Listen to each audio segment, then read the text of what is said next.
Now, I'd like you guys to know, I asked Andy earlier, which is harder, getting ready to pitch or getting ready to speak to a group like this? And you said?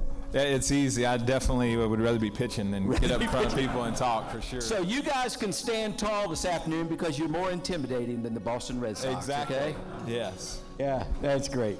Now, thank you so much for being here, Andy, and appreciate it. We're just going to talk baseball and life and faith today, as is our kind of focus in Toolbox, to hear about how guys navigate the real stuff of their world.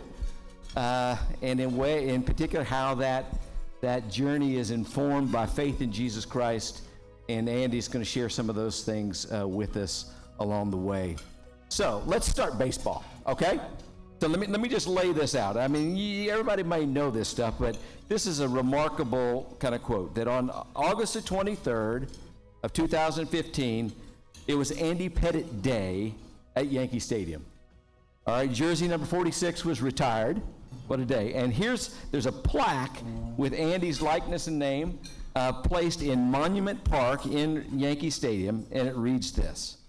It says, a 5-time world champion, 3-time All-Star, Pettitte was a model of consistency in the Yankees rotation for 15 seasons, going 219 and 127. That's a .633 percentage, and tying the franchise record of 438 starts. The left-hander retired with the third highest win total in franchise history, and he is the club's all-time strikeout leader with 2020. Twice a 20-game winner, Pettitte finished his career as the first player to pitch more than 15 seasons in the majors without ever having a losing record. Wow. I was on a lot of good teams. What? I was on a lot of good teams. You've been on a lot of, well, that's true for everybody. Yeah. Who's around you is a big part of it. We would just love to hear a little bit about baseball as we start here. Just tell us, Andy, any favorite memories, experiences from your playing years, those sorts of things. Yeah, obviously, you said 15 years with the Yankees. I played 3 years here in Houston also, so 18-year career. A lot of good stuff. A lot of blessings for sure. A few memories that really stand out to me, obviously, is in 1996. Right, your dream when you make it to the big leagues, that's a childhood dream. But then your dream after that is, making it to a World Series. So I'd say 1996 is a real big memory for me. I got to start Game 1 of the World Series. I want to forget about Game 1 because the Atlanta Braves beat up on me and knocked me out in like the third inning. I gave up 7 runs. So as happy as I was to start that game, I got booed off the field in the third inning by the fans in New York. So that one stands out. We obviously, we were able to win the World Series that year, first World Series in New York. It had been 20, 30 years, I think, since they had won one. So that was very special anytime your first one. 2009, the new Yankee Stadium. I was an older player, I think 38 years old, and to be able to win it again that year was pretty awesome. We had about a 9-year drought and a stretch there. When I came to Houston, what a special moment. When I signed here, the dream was to first help the Houston Astros win a playoff series. They'd never won a playoff series before that time. So the first goal was, hey, we need to win a playoff series here in Houston. And then, of course, hoping that you can win a World Series. And we got there. Unfortunately, we came up a little short in 2005.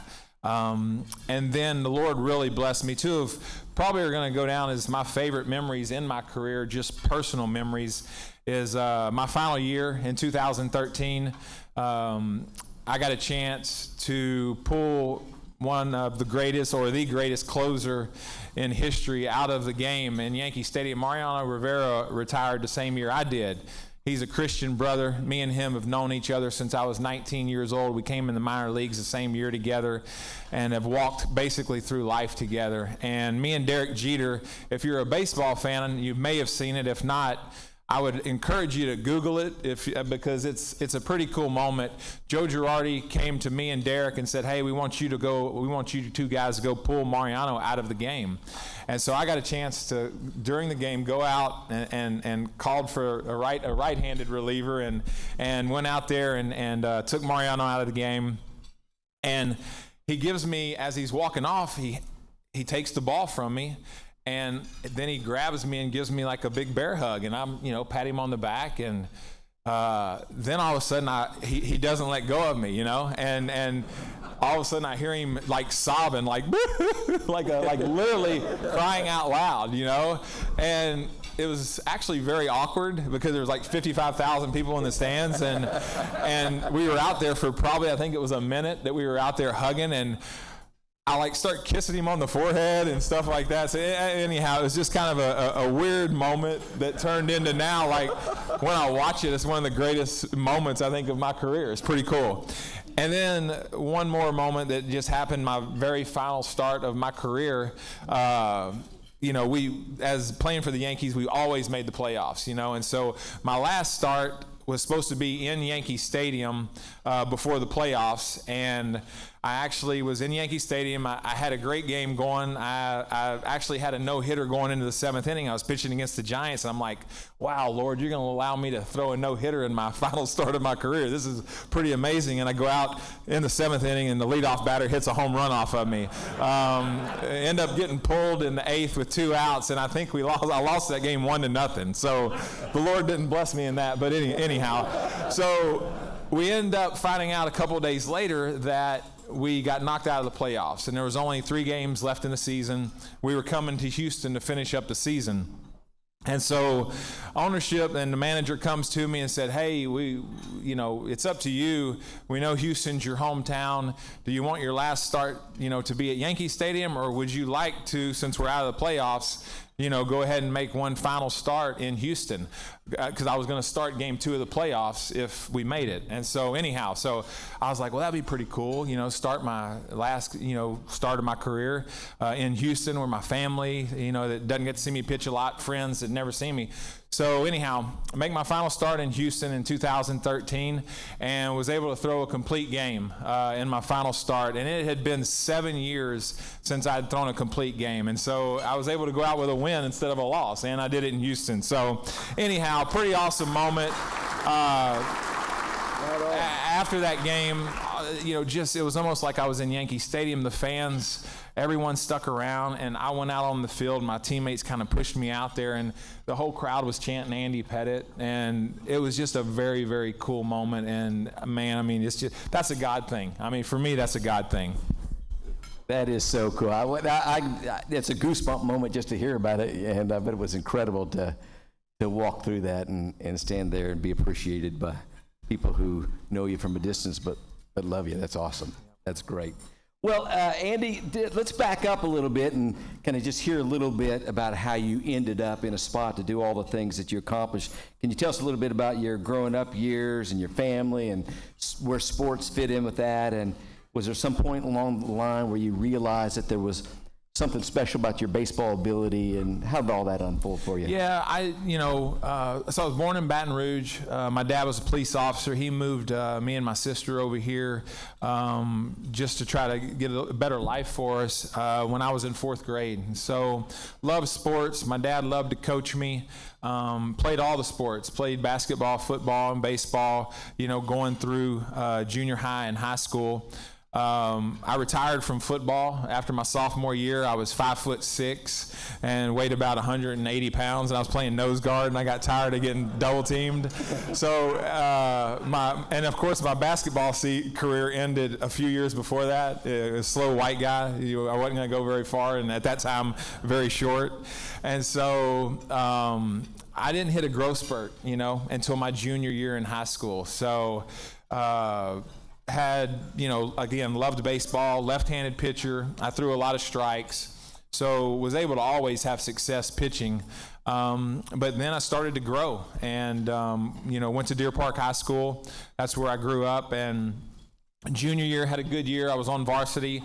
My senior year, I really continued to grow, got a little bit of velocity. I really was never a hard thrower in high school. I topped out at like 86 miles an hour, which, isn't very hard. But threw a lot of strikes and can change speeds, and I was a kind of a control pitcher. At that time, my senior year in high school, I was 6'4.5" or so, big frame. Started having colleges, looking at me. Again, I had a really good senior year, had a great playoff. We went to the state tournament in Austin my senior year in high school, and so started getting a lot of attention, started having a lot of pro scouts coming and watching me play and stuff like that. And so at that point you start realizing, maybe I got a chance to do something here. You really never could dream that you're really gonna get there, and all the things that had happened, it's hard to imagine that. But I would say probably my senior year is when I really started realizing that, I've got a chance to go further than high school here with this. And of course, you start having all the colleges talk to you, and I had scholarship offers from all the top schools, and made a decision actually to just go to, I was a young senior. I graduated at 17, so my parents really didn't push college. So I had signed with the University of Texas, with a scholarship with them. And then when the Yankees drafted me, I just decided, and my parents didn't make me go to college, I was like, I want to go to pro ball as quickly as I can. And so I ended up going 1 year of junior college at San Jacinto Junior College, and then I signed as a free agent that year after out of San Jack. So, that was kind of my road as far as getting into pro ball. Yeah, great. So that led to the draft of 1990, when you were picked. This would be the 22nd round. Yep. Right, and that was, I don't have that number, but it was like 5 something overall. Yeah. So it was down in the draft. Yeah. Which I think about that, you'd be an 18-year-old guy who somebody started putting these numbers on your life that sort of assign a kind of value to you.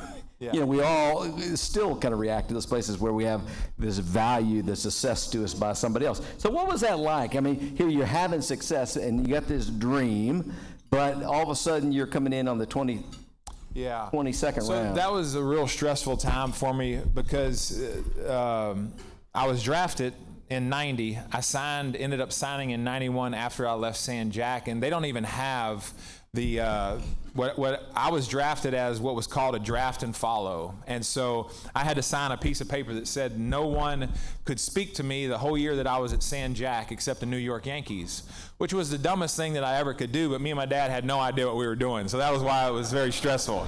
So because I had no idea over that course of that year who would be interested in me or who would not be. So, and there's no internet back then. I mean, there's just no way to find out information as far as like what is your worth and how good you are and what you should get paid and stuff like that.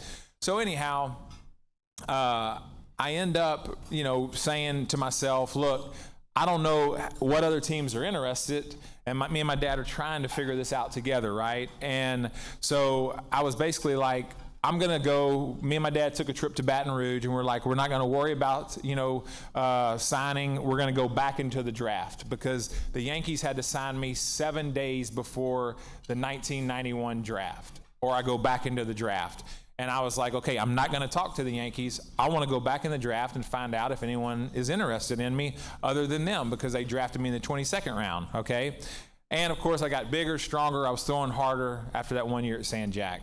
Well, the scout followed me to Baton Rouge and came over to my grandma's house and was like, we want to sign you, and telling me that he didn't have any money. He wanted to sign me, but I don't have no money for you. And we're gonna, if you don't take this money, we're gonna give it to the 3 kids in California that we're gonna sign. And so, anyhow, long story short, I ended up signing with the Yankees as a free agent. And that was a very stressful time. It was very hard at that time to navigate through that and figure out where I belonged and what I should get paid, what I shouldn't get paid. It was very difficult. I'm sure of that. So that sets you on the path down through the minors and different kind of path before you got to the big leagues, right? Yes. So how did you end up finally? Yeah. So majors. went straight to Tampa, Florida, our rookie league. That's where I went. Was there for a few weeks. I did extremely well. I was a young player, a young draftee, so they send the younger players to Tampa, Florida. The older 4-year players get sent to Oneonta, New York. So I was down in Tampa, Florida, was in a nice hotel. They had they took very good care of us. Like I said, I pitched really well there, and they tell me, hey, we're moving you up to New York. So I went from Tampa up to New York, in Oneonta, New York, upstate New York. And basically put me on an airplane, sent me up there, and told me I was staying in a house with 4 guys that had lived there already and already had a house. So I get there, there's no rooms for me, and so they put me in the pantry on a cot in our kitchen pantry. So I was in a cot in the pantry of the kitchen of this house. It was a big pantry and enough room for a cot. And I remember I had to go buy a little hanger thing where I could hang some clothes on in there outside the room and stuff like that. So that's where I was for my first month there. And I kind of hit every level. There's high A, low A. So my second year I was in Greensboro, North Carolina. That was my first full year. The year after that I was in Prince Williams, Virginia. The year after that I was in Albany, New York in Double A. And halfway through that season, I got moved up to AAA in 1994. Had success at all the stops. They kind of were taking me. They knew how they kind of wanted me to walk through the minor leagues. And, knew that when I got there, they were like, hey, you're going to need to throw 500 innings in the minor leagues. And we believe that you got a chance to be a big league pitcher. And they literally, I threw 500 innings in the minor leagues. And in 1995, I got the opportunity to make the team out of spring training in my first year there. And so the minor leagues it was interesting. I got married at a young age, married my high school sweetheart. We've been together since I was 15 years old, and so we packed up. We got married after my first year in the minors, and she walked through it all. She would get in my truck and follow the bus around. And our year in Double A, she was pregnant. And I remember, we slept on air mattresses, and the boxes were our coffee tables that we used, that we traveled and shipped up there to get all of our clothes and stuff like that on her. So interesting times, but great times when you look back on that. I love hearing that. I mean, and probably not a huge surprise in some ways to people, but to know that the path to the notoriety that you ultimately enjoyed, it wasn't just handed to you. There was a tough path along the way, and sure. And especially being married. And did you have a baby before you were? We did, yeah. And the minor leagues, if you don't know, it's just crazy. So like I said, my wife, is pregnant. And then, of course, when you get the call in the middle of the night, if someone gets hurt at the next level up, if they're pitching that night, you get the call at 1 o'clock in the morning and says, hey, you got to be on the plane the next morning, and you got to be in Columbus, Ohio, where our AAA team was, and that's exactly what happened to us. So I've got a pregnant wife, and I'm saying, oh, babe, I'm getting on a plane. You got to get all of our stuff and figure out what to do with it, I'm pitching tomorrow in Cleveland. And it's just a different time. So, of course, our families drive up to New York, pack her up, drive her over to, Cleveland, Ohio, and pack her up. And it's just the stress level is awfully high. I can just tell you that. I mean, what they had to go through, but like you just said, it's so fun. I mean, there's difficult times. I was married in A-ball, and we didn't, I made $720, a month back then, and when I was in A-ball, and so that doesn't go very far. It goes okay when you have 2 other roommates and you're living with other guys. When you're footing the bill all yourself and it's you and your wife and stuff like that, it doesn't go very far. But the Lord always took care of us. I remember when we take road trips, we would stay at like Holiday Inns and stuff like that, and we would actually team up with another couple that were married, and so y'all know what that looks like. There's 2 double beds, and we're living together in a hotel. And so it's crazy, actually, when you think about it. But you do what you got to do. We traveled with a cooler. We made peanut butter and jelly sandwiches, and we're alive. We're doing good, so. Oh, I love that, man. Well, and then so there was 96 that you got your first start in the 95. 95. 1995. It was a strike. 94, baseball went on strike, and I was in AAA, so we played all the way through. And so in 1995, we finally came to agreement, but they cut spring training short. By the time we got an agreement, the players union, spring training was cut short, so it was only 3 weeks long. And so I was actually they expanded the roster to let you carry 2 extra pitchers on the roster because we didn't get a full spring training to stretch the starters' arms out. And so I was one of those 2 players that they carried on the roster, kind of extra. I was set to go to AAA and wasn't going to be in the big leagues. And of course, you never know what'll happen. You got to be ready. Of course, the first couple of starts of the season, we had 2 starters go down. And so they put me right into the rotation. And I never came out. And so, it was right, awesome. Taking advantage of the opportunities you're presented in front of you. So thank the Lord for that. Yeah, right on. It's so cool that when that you were able to achieve the things that you did. But when you and I were first talking a few weeks ago, one of the things you mentioned in the midst of our conversation is this. You said, if you don't perform, they get rid of you. So no one gives you anything for being a good guy in pro sports, right? So you've spent your entire career, 18 years in Major League Baseball, under a perform or die kind of mentality. Now I think that kind of pressure, baseball may be a little unique in this room, but I don't think that kind of pressure is that unique. Perform or die, or at least the sense of it. I have to deliver or I'm done. Yeah. How did you live in that environment under that kind of intensity or that kind of pressure? Or how did you go with that, Andy? Yeah, well, my boss was George Steinbrenner, so I kind of tell you where we go with that. His patience ran real thin, and so it was definitely tough. It was tough to navigate that, and it was really tough as a young player to kind of walk through that. And again, I know everybody in here knows, what that is, whatever your profession is, right? I mean, if you don't get the job done, a lot of times, someone's gonna take your place, and that's really kind of what drove me as a player, is knowing that someone was always coming behind me that was going to be hungry, just like I was hungry, for it. And so, but as a young player, it was tough. It was definitely tough to navigate.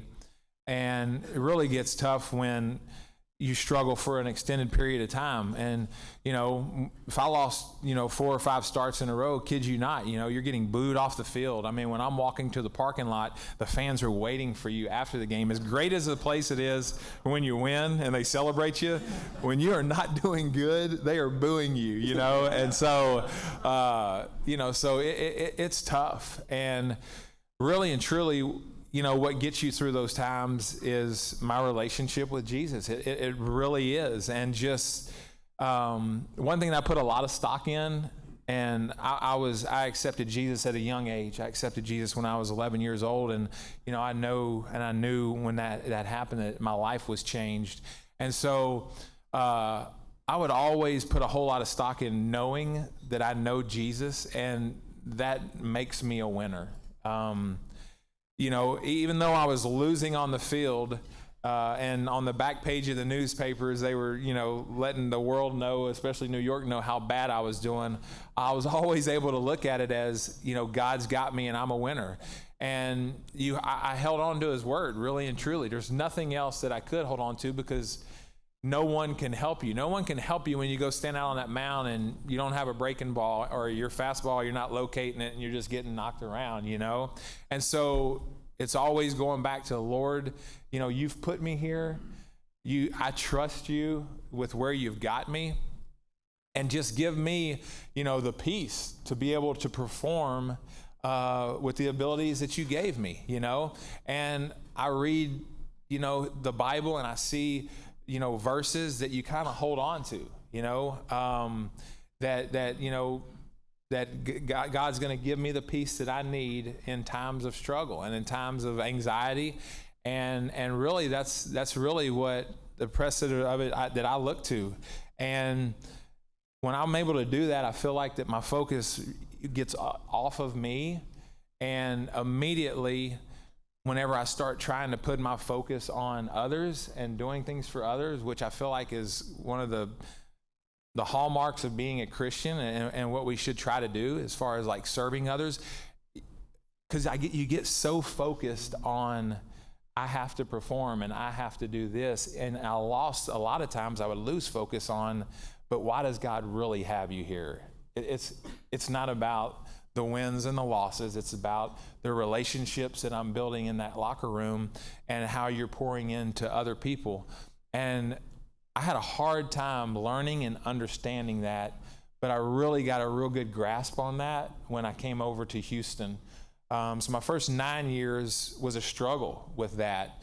And then, of course, winning, that I had, the success that I had. When you win championships, you're able to feel, I guess, more confident in who you are and what you've done.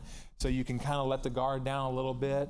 But for me, it always went back to Lord, just give me a peace to know that you've got me, because you're my Father and you've put me here and you've got me right where you want me. And I believe that, even though at times, I'd go home. I ain't gonna lie, I went home at night when I was a younger player, and I'm supposed to be traded, the next day to the Philadelphia Phillies, and I'm crying to my wife, like, what am I gonna do? We have kids that got in school. How are we gonna manage this? But God's always faithful, to kind of pull you through and to get you through it if you just grasp onto His word. Wow. I love that. And just kind of enduring in the midst of, there's something hard about living a public life, right? Where everyone's got an opinion about how you're doing, know. It makes me think about what, there's this verse in the Psalm 31:20 that says, the guy who's praying this to God, he says, "You will keep me in the secret place of your presence, far from the conspiracies of man. You will keep me in the secret place of your presence, far from the strife of tongues." When all that chatter is going on around you out there, what you said is God's got you. Yeah. He's got this. And it's I'll tell you, it's fun to go to the ballpark, go to the store, and in New York, newspapers are everywhere. And the day after you pitch and you get knocked around a little bit and you're a New York Yankee, they've got the funniest faces of you walking off the mound, and like Pettitte gets pounded by Tigers, just so the headlines are just, they're incredible. So it's definitely a lot of stuff coming at you. I love it. All right, so I saw this quote from you sometime back, and it says this. This is Andy Pettitte speaking. "Whatever I do, I love to win. I don't care if it's tennis or ping pong. I'll kill myself to win it." Right? So it's pretty clear to understand what a win looks like, when you're on the pitcher's mound or on the baseball team. But what now? What's a win look like to you now? That quote had to come from early in my career, because the only time I played tennis was against my college roommate, and so I probably still had him beating me in tennis on my mind back early in my career. It's different now, obviously, right? The wins for me 7 years ago and before, when I was playing professional baseball, were so obvious. Like I just talked about the newspaper, right? I mean, you knew, that if I won or lost, right? In that sense, as far as playing the game of baseball, and the satisfaction that comes with that, and as a man, you want to win. And then also, it was easy for me to see that God had me in a locker room, with a group of men every year, a different group of men. But I knew that was where He had me, and I knew that was my calling and my purpose at the time, right? And so it was very easy. It's difficult now to kind of see them, because I don't have a business background. All I know is baseball. Like, that's all I know. That's all I know. I just know baseball, And so a win now, you start thinking about that. A win is when I get through the day and my wife's not just irritated as all get out with me. So that's a win, right? That's one win. But, the Lord's put some stuff in my life since I've been retired. I've been a big, still part of the Yankees and what they do. I've been the last few years working under our general manager, Brian Cashman, for New York, and traveling around with our minor leaguers, and trying to impact those guys just like I would, try to impact, the players here. I don't know if y'all know, I coach at Second Baptist High School. I've been there now. This will be my 7th year, and love working with young people. And so just trying to think about wins, you hope that you can help them, right? You help them in life. You help them on the baseball field. I know on Thanksgiving Day, I got a win, just thinking about that. I had one of my ex-team players that was with me a few years ago that I had a hard time with him. A lot of stuff going on in his life and just constantly on him. And I got a call from him on Thanksgiving night saying, "Hey, Coach, just want to let you know I'm thankful for you." And so that's pretty cool, that's a big win for me right there. To see my kids grow up. Got 4 kids. My oldest son's 27. I've got a second son that's playing baseball at Dallas Baptist. He's in a 5th year senior at Dallas Baptist playing baseball. My daughter's playing volleyball at Dallas Baptist, and I have a 15-year-old son that I'm coaching now here at Second. And so it's a win to see them grow up and to see them make right decisions and hopefully, pass a legacy down of a man hopefully that loves the Lord and to see that in their lives. And so those are the things they seem a lot smaller to me when I talk about them, but then yet when you really think about them and see where God's got you, they're huge. And they're big things that kind of are going on right now. And then of course I got to say it, a huge win is every time I get my grandbaby that comes over to my house and I'm with her. I got a 2.5-year-old granddaughter, and that's a huge win for me. So loving that. I love that. I like the description of the tension you have of, the wins used to be kind of big and obvious, but the kind of win that you're describing about now is that of kind of impact and influence in other people's lives. And you and I kind of talked about this earlier, was that you were commended, for your faithfulness on the baseball field when, you're having your last game here in Houston and you got the crowd chanting, "Andy Pettitte, Andy Pettitte, Andy Pettitte," and wonder how that's even going to pale in comparison to one day when you step into the presence of the Lord. And he looks at your faithfulness, Andy, as being a guy of influence and impact for his sake since the time you were a young guy. And he says to you, "Well done, good and faithful servant." That's going to be a goosebump moment.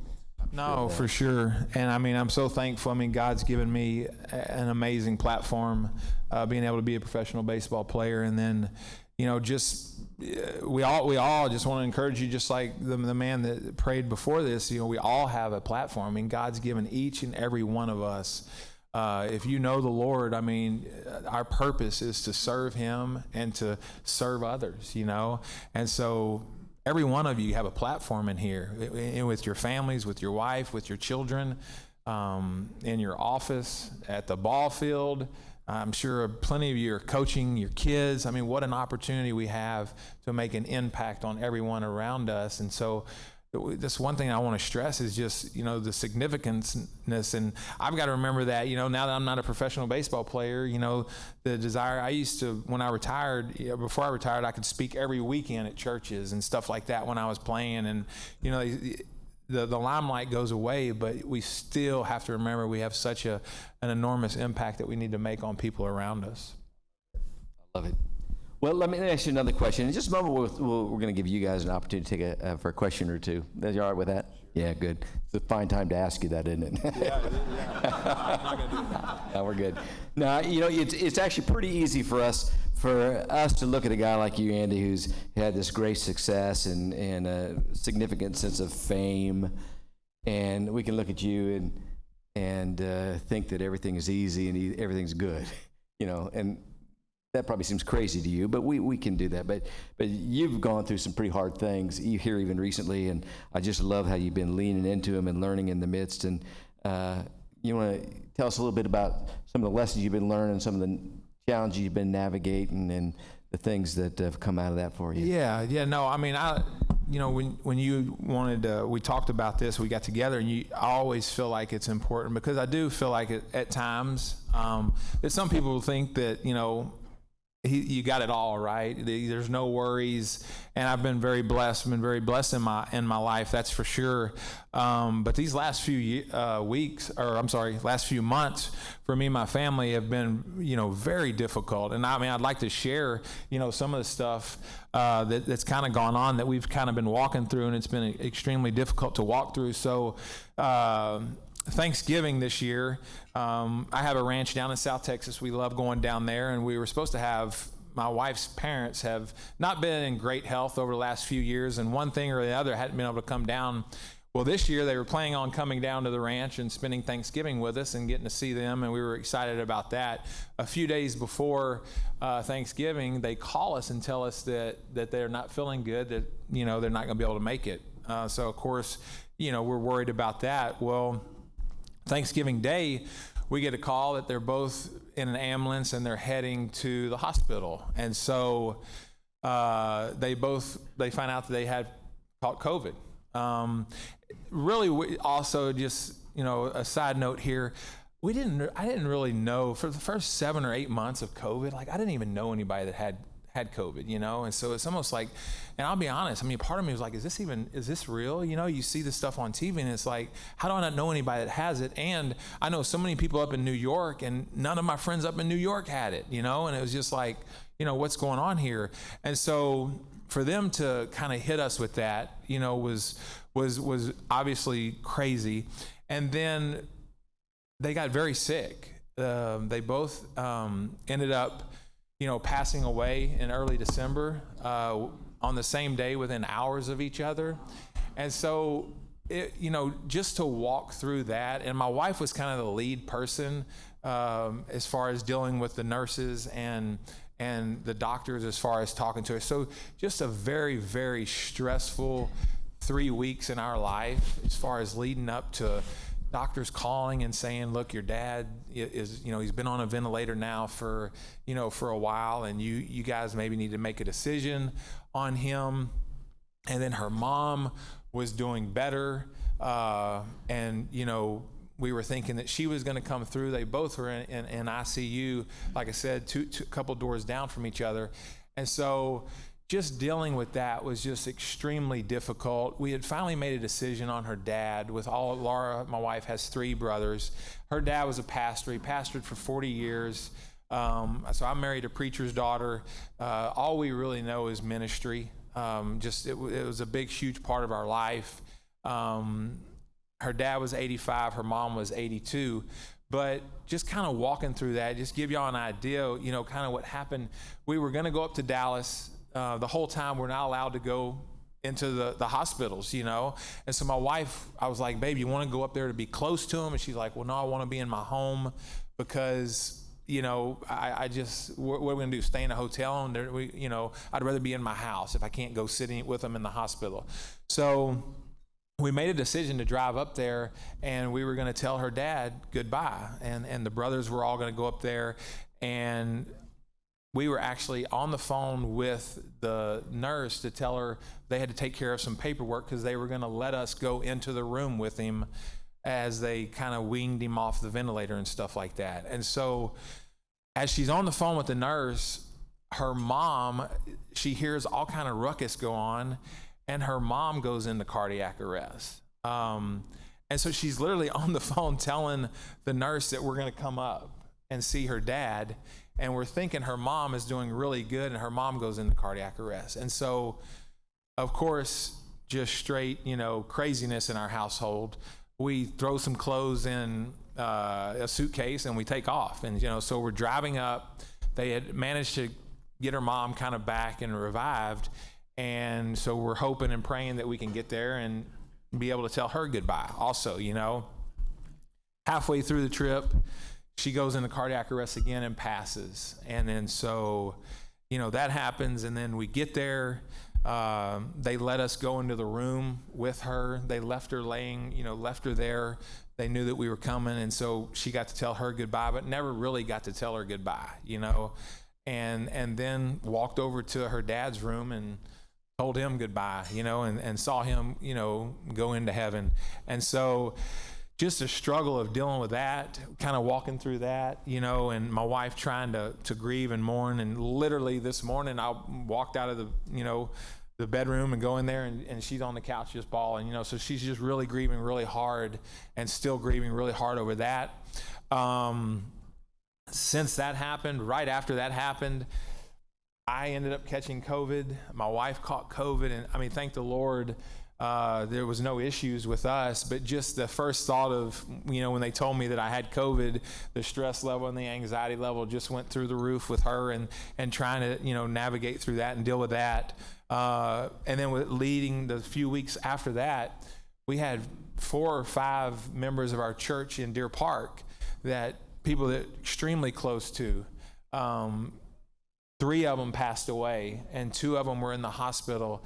And, you know, these were family friends of my wife, it's their parents and stuff like that. So kind of walking, you know, navigating through that. Then a couple of weeks ago, the young lady that babysat with us up in New York for the 15 years that we were up there, she was 39 years old. She passed away, not from COVID, but they found her in her apartment with some, you know, we're not exactly sure what happened there, but I think she had kind of went astray and was doing some crazy stuff and got really into alcohol and maybe drugs and stuff like that.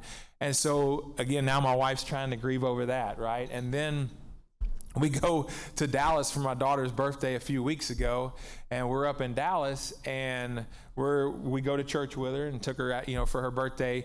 And then coming back to the hotel, I have a car coming right towards me. We're going one way, the car's coming this way, just comes flying across the median and spinning right at us. It's, you know, this car spinning airborne right at us and rams into our car. And so my wife breaks her arm.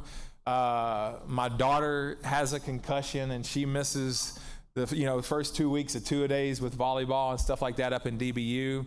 And so a lot going on right now, you know, and a lot we've kind of been walking through, you know, and it's been really, really tough for me to try to navigate that with my family, with my kids and stuff like that. But again, it kind of goes back to just, you know, what I said to the earlier, you know, the answer to my earlier question is like, do you really believe what you say, right? Do you really believe that God is in control and he has you, you know, through all of this? And do you believe what his word tells you? And I know, you know, the Bible tells us in Isaiah several, you know, different things. It tells us that he's always going to strengthen the weary. You know, when we're weary, he's going to strengthen us. And when we're fearful, that he is with us, you know. And, you know, when we mourn, he is going to be there to comfort us. And so those are some of the things that I kind of have held on to, those verses and stuff like that. And I want to read one thing just because when you asked me about this, and it's in Mark, and I am not a Bible scholar at all, so I just wanted to bring this and read this. And this is one thing that I've kind of held on to whenever, you know, when I've been kind of walking through this. It's in Mark 4, and everyone's heard the story of, you know, when the disciples are in the boat with Jesus, right? And I just want to read this, and it'll be really quick. And so this is Jesus. He's down below sleeping. The disciples are in the boat, and, you know, waves, a storm arose, and the waves were breaking over the boat so that the boat was being swamped. But he was in the stern, speaking of Jesus, and sleeping on a cushion. So they woke him up and said to him, "Teacher, don't you care that we are going to die?" And you know, I'll read these verses, and I cannot tell you how many times that me and my wife have said, "Jesus, don't you care? You know, like, don't you care that we're struggling like this and we're going through what we're going through?" And, you know, at times you really you lose a little bit of faith, you know, like, don't you care? And so, you know, the disciples were asking him that right there. And they said, he got up, rebuked the wind, and said to the sea, "Silent, be still." And the wind ceased, and there was a great calm. And that be still just rings out to me, because when I get overwhelmed and in my life and like during this time and I just don't know what to do, like if I be real still and get in God's word, and he just gives me such a peace. And there always, when the storm comes and stuff like that, there's always a calm. And I think back on walking through that and the stuff that's happened with my wife's parents and stuff like that. And I think about, so my wife's biggest concern was, I was telling you guys that we thought for sure her dad was going to pass, right? But we thought her mom was going to make it. And literally every single day, my wife bawled and bawled all day, all night, and said, who's going to be there to tell my mom that my dad's gone, you know? And how is that going to happen? And literally it was just so much stress on her. And so when we take ourselves out of all the emotional part and turmoil of it, when we talk about it, it brings great peace and joy that God took that from my wife, you know, where she didn't have to say that. And it brings us great peace and joy to know that, you know what, they would have never wanted to spend a day on this earth without each other. And, you know, they had been married 57 years and they never would have wanted to be together, you know, not together. And so the peace that brings for the family, and, you know, obviously there's still mourning, it goes on, but just knowing that we see that, you know, we saw that in God and what he had done there. And then, and they were terrified, and this is the disciples said they were terrified and asked one another, who then is this? Even the winds and the seas obey him. And again, I look at that and I read that verse, and it just blows me away how God, even through all this, leaves you in awe. And he has done that for me, the way that he's really handled that whole situation. And it's been extremely difficult to walk through, but I hold on to knowing that I'm a child of God and he's got me, and, you know, he's never going to leave me, and he's never going to let, as long as, you know, those waters, you know, again, in Isaiah, it talks about the waters of hardship. He's never going to let them, you know, just drown me. And then if we walk through the fire, he promises is that we won't be burned. And those are the things that you try to hold on to during these difficult times. And you just want to practice that faith that you've had in God for so long. I love that. Thank you for that. I mean, you know, that in the midst of that trial, they discovered something new about Jesus that they had no idea of, and you're leaning in, and you guys are experiencing much the same. That's encouraging to us. Yeah. So we're just about out of time, but maybe a question or two for Andy right here. So John? Hey, John. Andy, I remember you spoke, I think, about 4 years ago here, and I sent an email to my friends that went, and I said, well, what do you think? And there were 3 words that resonated with me: authentic, humble, and servant leader. I think we all would agree today that certainly applies. Thank you so much. I guess my question, by the way, it's hard to imagine, as good as your message was 4 years ago, it was even better today, so thank you. My question is this: I know I've always struggled with balance between home and work. You know, as you were telling the story about, you know, I think you were 19, your wife was a couple months pregnant, you have to go to Ohio. You know, how are you able to work through that as a husband, as a professional pitcher? I just know that many of us have probably struggled a little bit with balance in our own careers. And so, you know, I'm thinking you were going to tell stories about the Ritz-Carlton flying on private planes, but the real testimony, I think, to you was, you know, in those formative years when, you know, they didn't have all those luxuries. So thank you again for a wonderful message. Thanks, John. Thank you. Yeah, I mean, so I feel like for me, it started from a real good foundation as far as just growing up. My dad, things that he instilled into me, and then of course my father-in-law, and then 3 brother-in-laws that are all in the ministry, and kind of growing up with them and seeing them walk through a lot of different stuff. But the answer to that question was, I really don't know exactly how I was, other than God's grace just being on me and having our families covered up, and just constantly trying to be the leader that I knew I needed to be in our home, and always trying to put my wife first when I didn't always succeed in that, because the ambitions of what I wanted to do and how great I wanted to be as far as in baseball. And so really and truly, I would just say that it was just always asking God to just lead me in the right direction. And my wife says this, and I'm not bragging on myself, but my wife, I'll ask her stuff, and you have to make big decisions and stuff like that. And she says this fairly often, but she's like, you make the decision, because it seems like you always make the right decision. And I don't always make the right decision, but I believe that I spend a lot of time and thought and prayer into what I'm going to do in my life. And I think God is in it, and I think when God's in it, I think for the most part, it's going to be good. So, I mean, I'm not sure if I answered your question great, but I really don't know, other than know that I've just always am asking Jesus to kind of help and lead me through, what I'm trying to pull off here as a husband, as, a father, especially as a father. I was gone so much. I retired in 2011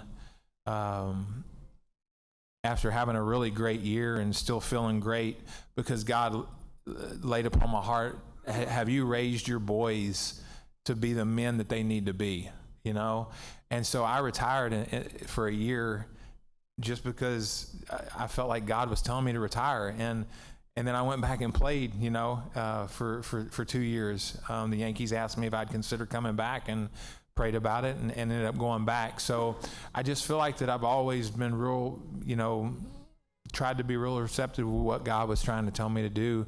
And a lot of times you don't want to follow it. I did not want to follow it that year. I was getting offered a ton of money to go back and play. And I was like, well, they're offering me that kind of money. Surely the Lord wants me to make that money, right? But literally every time I got on the phone with Brian Cashman and was going to say, I think I'm going to play, I'll do it. And the Lord, I had knots in my stomach, and the Lord saying, don't you do it, don't go. Way to go. That's great. Well, I'll tell you what, I think we need to end it there, guys. You maybe get that chance to ask some questions there, but I know many guys have to go back to work, and we don't want to keep you beyond our time. So how about a word of thanks for Andy here? Yeah. Thank you, Andy. Right on.